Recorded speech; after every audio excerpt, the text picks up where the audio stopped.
तो प्रदर्शनी में समझाते रहो कि गीता का भगवान कौन है। कौन सी प्रदर्शनी में? जड़ चित्रों की प्रदर्शनी में। उन्होंने तो जड़ चित्रों की प्रदर्शनी बनाई दी, उसमें गीता का भगवान दिखाया हुआ है कि दुनिया वाले कहते हैं गीता का भगवान कृष्ण, और दूसरी तरफ चित्र दिखाया हुआ है निराकार शिव का। तो निराकार शिव जो है ज्योति बिंदु, वो गीता का गीत, ज्ञान का गीत कैसे गावेगा? ज्योति बिंदु ज्ञान का गीत गावेगा क्या? नहीं। अरे गीता ज्ञान अमृत तो तब कहा जाता है जब मनन चिंतन मंथन करके नई बातें निकाली जाए, मक्खन निकाला जाए। वो मनन चिंतन मंथन का मक्खन कृष्ण नहीं निकाल सकता, क्योंकि कृष्ण को तो मुरलियों में बोला है कृष्ण बच्चा है, समझदार नहीं है, बच्चा बुद्धि है। कृष्ण बच्चे को जन्म देने वाला भी कोई होगा तो दादा लेकर आ जाए। अगर कृष्ण बच्चा है तो उसको यज्ञ के आदि में जन्म देने वाला भी कोई होगा, जिसने ये बताया कि तुम्हारे साक्षात्कारों का ये अर्थ है कि तुम कृष्ण के रूप में आने वाली दुनिया में जन्म लेने वाले हो। इस दुनिया में तुमको ब्रह्मा के रूप में पार्ट बजाना है। तो वो हुआ जन्मदाता बाप, यज्ञ के आदि का वो व्यक्तित्व जिसने ब्रह्मा बाबा के साक्षात्कारों का अर्थ क्लियर करके बताया।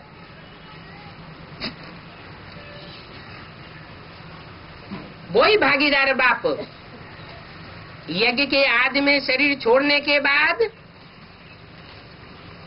जब ब्रह्मा की सोल शरीर छोड़ देती है तो यज्ञ में आकर के दोबारा ऐड हो जाता है। वही बाप बीज रूप आत्मा, वो बीज को बीज रूप स्टेज धारण करने में कोई मेहनत नहीं लगती। जो है बीज रूप, बीज बोने वाला है, सारी सृष्टि को जन्म देने वाला बीज है। बीज माना पिता, उसको अपने स्वरूप में टिकने में कोई मेहनत नहीं है, और आत्मा को मेहनत हो सकती है। जो जड़ों में बैठी हुई आत्माएं हैं वो जड़ स्वरूप है, विस्तार वाली है। टहनियों और डालियों में बैठी हुई आत्माएं वो और ही विस्तार वाली है। जो विस्तार में जिनका जाने का स्वभाव होता है, संस्कार होता है, वो खुद भी विस्तार में जाते हैं, दूसरों को भी विस्तार में ले जाते हैं। खुद भी सार में नहीं टिक पाते और दूसरों को भी सार में नहीं टिकने देते। सार है निराकार, जो निराकारी स्टेज में टिक जाता है। तो तुम बच्चों को प्रदर्शनी में समझाना चाहिए। तुम्हारे लिए सहज है, जड़ चित्रों की प्रदर्शनी नहीं। कौन से चित्रों की प्रदर्शनी? चैतन्य चित्र की प्रदर्शनी में तुम्हें समझाना चाहिए। देखो निराकार, निराकारी स्टेज में टिकने वाला गीता का भगवान अभी इस सृष्टि पर कार्य कर रहा है। जो भी धर्म पिताएं हुए हैं वो सब निराकारी स्टेज वाले थे।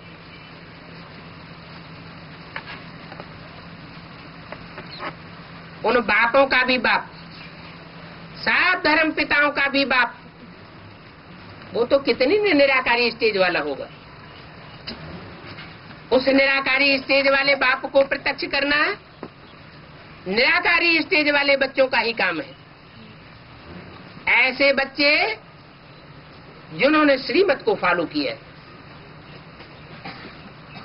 श्रीमत बाप की श्रीमत है, कोई देहधारी को याद नहीं करना है, अगर कोई देहधारी को याद किया तो पतित बन पड़ेंगे। एक निराकार बाप को याद करना है। क्या ब्रह्मा को भी याद नहीं करना है? ब्रह्मा तो है ही बड़ी माँ, माँ तो होती ही धरणी है, धरणी तो साकार ही होती है, साकार धरणी में निराकार बीज बोया जाता है। तो धरणी को अगर याद करेंगे तो बुद्धि मिट्टी का रूप पकड़ेगी या निराकारी स्टेज पकड़ेगी? मिट्टी बनती रहेगी। बाप कहते हैं अभी ब्रह्मा को याद नहीं करना है, ब्रह्मा का चित्र भी नहीं रखना है, चाहे बेसिक नॉलेज हो चाहे एडवांस नॉलेज हो, क्योंकि ये भूल बेसिक नॉलेज में भी देखी गई, अम्मई अम्मा अम्मई अम्मा, और एडवांस नॉलेज में भी ये भूल देखी जा रही है, अम्मई अम्मा अम्मई अम्मा। माँ को बुलाना थोड़े याद करना होता है। बुलाएंगे तो भी बुद्धि में चेहरा याद आएगा। ब्रह्मा कुमारियां अभी भी आवाहन कर रही है, आओ। फिर किसी को योगदान देना। किसको आओ? किसको कहती है? ब्रह्मा बाबा को आवाहन कर रही है, आओ। अरे पतित पावन आओ या ब्रह्मा बाबा आओ? कौन सदगति करेगा? है? हाँ, तो सदगति कौन करेगा? सतित का जो सदगति करने वाला है वो तो एक ही बाप है ना। सदगत करने का बाद बाकी जितने भी गुरु हैं वो सब देहधारी हैं, देह में आसक्ति रखने वाले हैं, खुद भी देह में आसक्ति रखते हैं, खुद भी नीचे जाते हैं और अपने फॉलोअर्स को भी नीचे ले जाते हैं। देखा जा रहा है जिन्होंने ब्रह्मा के चोले को याद किया, उन्हें याद करने वालों का वही असर होता जा रहा है जो ब्रह्मा का हुआ। ब्रह्मा ने हार्ट फेल होकर के अचानक शरीर छोड़ा, अकाले मौत हुई, तो उसको फॉलो करने वालों का भी क्या असर हो रहा है? अचानक शरीर छोड़ रहे हैं, अकाले मौत हो रही है, सूक्ष्म शरीर धारण कर रहे हैं। तो जो सूक्ष्म शरीर धारण किया उसमें तो सूक्ष्म देह अभिमान रह गया,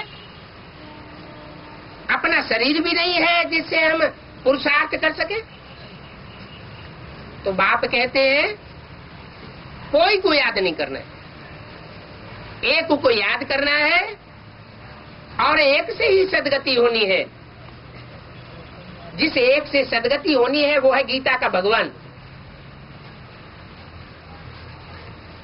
ब्रह्मा के स्वरूप में निराकार शिव आता है, ठीक है, रुद्रमाला के मणकों में भी आता है, मानना पड़ेगा, क्योंकि रुद्राक्ष के जो भी मणके हैं उनमें मुख बने हुए, कोई में 1 मुख, कोई में 4 मुख, कोई में 14 मुख। वो मुख है, मुख लेने की यादगार है। उन मुखों में एक मुख है सुप्रीम सोल का भी है, जरूर सुप्रीम सोल ने कभी प्रवेश किया है, लेकिन कब प्रवेश किया ये कोई कह नहीं सकता। मुकर्रर रथ भी ये नहीं कह सकता कि मेरे अंदर शिव की प्रवेशता है, उसको कहने की दरकार ही नहीं पड़ेगी। भगवान कभी अपने को नहीं कहता है मैं भगवान हूं। जो अपन को भगवान कहते हैं, मुरली में उनको क्या टाइटल दिया है? हिरण्यकश्यप। हिरण्य माने सोना, काश्य माने तेज, पा माना पीने वाला। सोने जैसी सच्ची सच्ची आत्माएं जो है इस दुनिया में, उनके तेज को पीने वाला। उन आत्माओं में जितनी भी प्योरिटी की पावर है उन प्योरिटी की पावर को वो भरी हुई थाली को सफाचट कर जाते हैं। कौन? हिरण्यकश्यप। वो साधु सन्यासियों को बोला है हिरण्यकश्यप। ऐसा हिरण्यकश्यप बनने की जरूरत नहीं है। जितने भी धर्म पिताएं हैं, चाहे वो इस्लाम धर्म के पिता हो, चाहे वो बौद्ध धर्म के पिता हो, चाहे सिख धर्म के पिता हो, वो 7 देहधारी धर्म गुरु है। ब्रह्मा कुमारियों का पिता कौन है? ब्रह्मा कुमारियां किसको पिता मानती हैं? ब्रह्मा को पिता मानती हैं। तो वो निराकारी हुआ या साकारी हुआ? वो भी आकारी है। साकारी था, साकारी के चित्र निकाले गए, आकारी का आवाहन करते हैं, लेकिन दोनों बातों से कल्याण नहीं हो सकता। बाप कहते हैं आप सिर्फ मुझे एक को याद करेंगे तो तुम्हारे पाप भस्म होंगे। तो तुम बच्चों को प्रदर्शनी में समझाते रहना, क्योंकि तुम बच्चों को अब चांस मिला है। क्या? ये समझाने का कि निराकार क्या है और साकार क्या है। ब्रह्मा के इतने भी चित्र निकले हैं, जितने भी फोटो निकले हैं, उनमें एक में भी निराकारी स्टेज नहीं दिखाई पड़ती। जैसे धर्म पिताओं की निराकारी स्टेज है, महात्मा बुद्ध की, क्राइस्ट की, गुरु नानक की, वो चेहरे को देखने से ही पता चलता है कि जैसे आत्मा इस साकार सृष्टि में मौजूद नहीं है। निराकारी सृष्टि की आत्मा है। वो निराकारी स्टेज ब्रह्मा की नहीं दिखाई देती। अभी वो ब्रह्मा की सोल सूक्ष्म शरीर से दादी गुलजार में प्रवेश कर रही है। सूक्ष्म देवान रह गया, रुद्रमाला के मणकों में प्रवेश कर रही है। रुद्रमाला के मणकों में नंबरवार प्रवेश होता है, भले जगदम्बा में भी प्रवेश होता है, क्योंकि तीसरा नेत्र जगदम्बा को भी दिखाते हैं। लेकिन कब प्रवेश होता है ये नहीं कहा जा सकता। महाकाली को भी तीसरा नेत्र दिखाते हैं, लेकिन कब वो महाकाली का रूप धारण करती है, महाकाली का रूप धारण किया है या करेगी या कर रही है, ये कुछ भी पता नहीं। तो मुकर्रर रथ हुआ या टेम्परेरी रथ हुआ, क्या कहेंगे? ब्रह्मा में कौन सा रथ था? टेम्परेरी रथ था। जब ब्रह्मा में ही टेम्परेरी रथ है तो जगदम्बा में भी क्या कहा जाएगा? टेम्परेरी रथ है। मुकर्रर रथ तो एक ही है। उस मुकर्रर रथ के बारे में भी मुकर्रर रथ स्वयं नहीं कह सकता कि मेरे अंदर शिव बाबा की प्रवेशता है। अगर कहता है तो हिरण्यकश्यप है।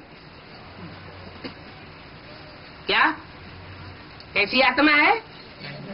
जो सच्ची सच्ची सोने जैसा पार्ट बजाने वाली आत्माएं हैं, भोली भाली आत्माएं हैं, उन भोली भाली आत्माओं के पवित्रता रूपी तेज को पीने वाला है, हप कर जाने वाला है।